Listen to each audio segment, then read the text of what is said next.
ரொம்ப நாளா வெயிட் பண்ணி ஆசைப்பட்டு வாங்கின பார்சல் தாங்க இது. இந்த ஒரு பிசினஸா இருந்தாலும் ஆரம்பிச்சோடனே நெக்ஸ்ட் லெவல் போகணும், ஸ்டிக்கர் பேனர்லாம் அடிக்கணும்னு ஒரு ஆசையாவே இருக்கும்.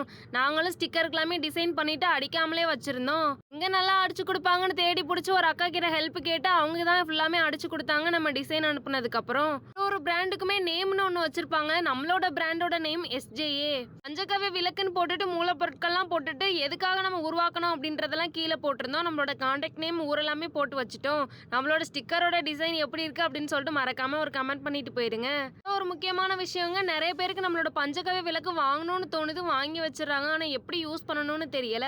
பஞ்சகவ்ய விளக்குல எண்ணெய் ஊத்தக்கூடாதுங்க. எண்ணெய் ஊத்துனாலும் அதுல பாதி அளவுக்காவது நம்ம நெய் போட்டாதான் விளக்கு நல்லபடியா எரிஞ்சு வரும். பஞ்சகவ்ய விளக்கு வாங்கி திரி போட்டு நெய் போட்டு ஏத்தி பாருங்க, விளக்கு எரிய ஆரம்பிச்சோடனே கொஞ்சம் கொஞ்சமா விளக்கு எல்லாமே பிடிச்சி எரிய ஆரம்பிச்சிரும். எரிஞ்சதுக்கு அப்புறம் சூப்பரா புகை வருங்க. நம்ம வீட்டுல பத்த வச்சிருக்க பத்தியை தாண்டி இதுல இருக்க புகை தான் அதிகமா வரும்.